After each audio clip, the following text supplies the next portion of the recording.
Jean chapitre 6. Après cela, Jésus s'en va de l'autre côté du lac de Galilée, qu'on appelle aussi lac de Tibériade. Une grande foule le suit. En effet, les gens ont vu les signes étonnants qu'il a faits en guérissant les malades. Jésus monte sur une montagne et là, il s'assoit avec ses disciples. C'est un peu avant la fête juive de la Pâque. Jésus regarde et il voit une grande foule qui vient vers lui. Il demande à Philippe : « Où allons-nous acheter des pains pour qu'ils mangent ?» Jésus dit cela pour voir ce que Philippe va répondre. Mais il sait déjà ce qu'il va faire. Philippe lui répond : « Même avec 200 pièces d'argent, cela ne suffit pas pour que chacun reçoive un petit morceau de pain. » Un autre disciple, André, le frère de Simon-Pierre, dit à Jésus : « Il y a là un petit garçon qui a 5 pains d'orge et 2 petits poissons. Mais qu'est-ce que c'est pour tant de gens ?» Jésus dit : « Faites asseoir tout le monde. » Il y a beaucoup d'herbe à cet endroit et les gens s'assoient. Ils sont à peu près 5000 hommes.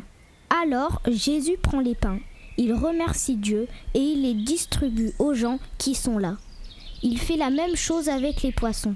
Il leur en donne autant qu'ils veulent. Quand ils ont assez mangé, Jésus dit à ses disciples : « Ramassez les morceaux qui restent. Il ne faut rien perdre. » Les disciples les ramassent. Ils remplissent 12 paniers avec les morceaux des 5 pains d'orge qui restent après le repas. En voyant le signe étonnant que Jésus vient de faire, les gens disent : « C'est vraiment lui le prophète, celui qui devait venir dans le monde. » Mais Jésus le sait, ils vont venir le prendre pour le faire roi. Alors il s'éloigne de nouveau dans la montagne, tout seul. Quand le soir arrive, les disciples de Jésus descendent au bord du lac. Ils montent dans une barque et ils vont vers Capernaum, de l'autre côté du lac. Il fait déjà nuit. Jésus ne les a pas encore rejoints. Le vent souffle fort et il y a beaucoup de vagues. Les disciples ont fait à peu près 5 kilomètres. À ce moment-là, ils voient Jésus marcher sur le lac et s'approcher de la barque. Alors ils ont peur. Mais Jésus leur dit : « C'est moi, n'ayez pas peur !» Ils veulent le prendre dans la barque, mais aussitôt, la barque arrive à l'endroit où ils allaient.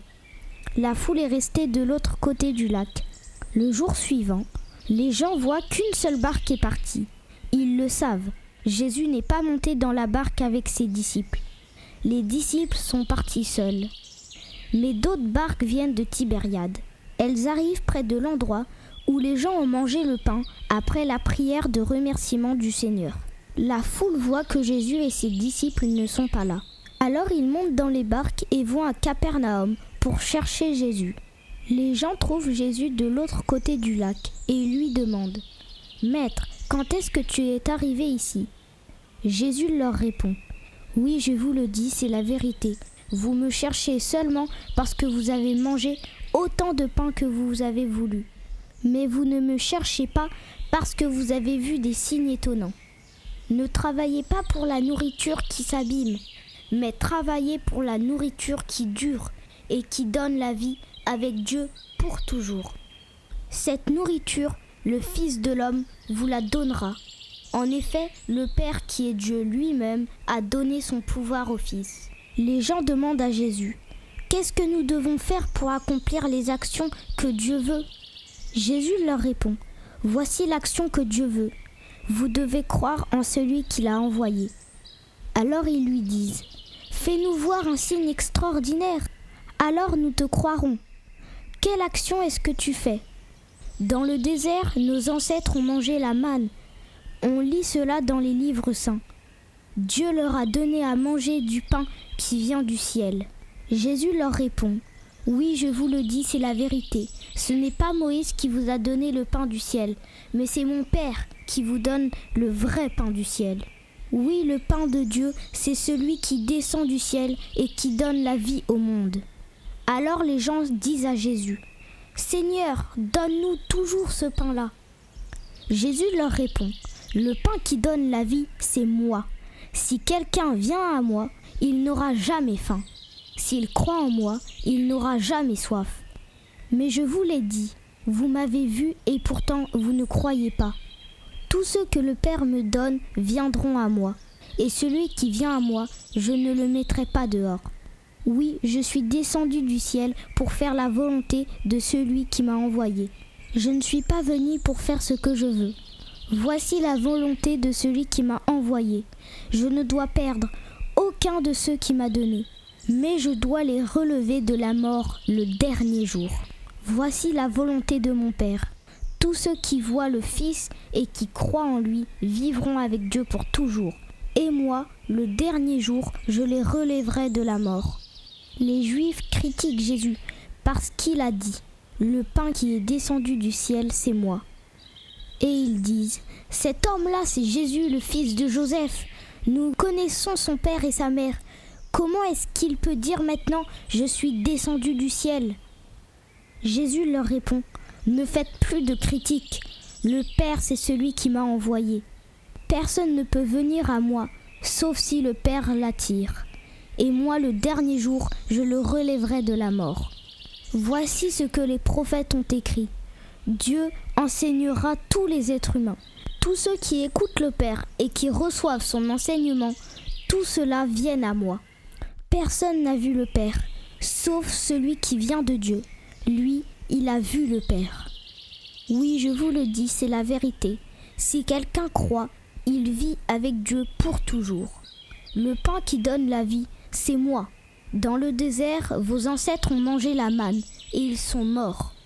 Mais si quelqu'un mange le pain descendu du ciel, il ne mourra pas. Le pain vivant qui est descendu du ciel, c'est moi. Celui qui mange de ce pain vivra pour toujours. Et le pain que je donnerai, c'est mon corps. Je le donne pour la vie du monde. Alors les Juifs se disputent et ils disent « Comment cet homme peut-il nous donner son corps à manger ?» Jésus leur dit « Oui, je vous l'ai dit, c'est la vérité. Si vous ne mangez pas le corps du Fils de l'homme et si vous ne buvez pas son sang, vous n'aurez pas la vie en vous. Si quelqu'un mange mon corps et boit mon sang, il vit avec Dieu pour toujours. Et moi, le dernier jour, je le relèverai de la mort. Mon corps est une vraie nourriture et mon sang est une vraie boisson. Si quelqu'un mange mon corps et boit mon sang, il vit en moi et moi je vis en lui. Le Père qui m'a envoyé est vivant, et moi je vis par le Père. De la même façon, celui qui mange vivra par moi. Voici le pain qui est descendu du ciel. Il n'est pas comme le pain que vos ancêtres ont mangé. Eux, ils sont morts. Mais si quelqu'un mange ce pain, il vivra pour toujours. Tout cela, Jésus l'enseigne à Capernaum, dans la maison de prière. En entendant Jésus, beaucoup de ses disciples disent « Ces paroles sont dures à entendre. Qui peut continuer à les écouter ?» Jésus s'aperçoit que ses disciples critiquent ce qu'il dit. Il leur demande « Ces paroles sont un obstacle pour vous ? Alors quand vous verrez le Fils de l'homme monter là où il était avant, qu'est-ce que vous direz ? C'est l'Esprit Saint qui donne la vie. L'homme tout seul ne peut rien faire. Les paroles que je vous ai dites viennent de l'Esprit Saint et elles donnent la vie. Mais parmi vous, il y en a qui ne croient pas. En effet, Jésus connaît depuis le début ceux qui ne croient pas en lui et celui qui va le livrer. Jésus ajoute « Voilà pourquoi je vous ai dit, personne ne peut venir à moi si le Père ne lui donne pas de venir. » À partir de ce moment, beaucoup de disciples s'en vont et ils n'accompagnent plus Jésus. Alors Jésus dit aux 12 apôtres « Est-ce que vous voulez partir vous aussi ?» Simon-Pierre lui répond « Seigneur, à qui pouvons-nous aller ? Tu as les paroles qui permettent de vivre avec Dieu pour toujours.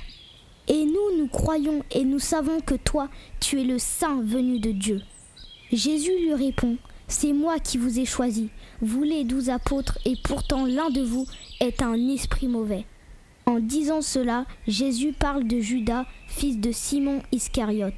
En effet, c'est lui, Judas, qui va livrer Jésus. Et Judas est l'un des 12 apôtres.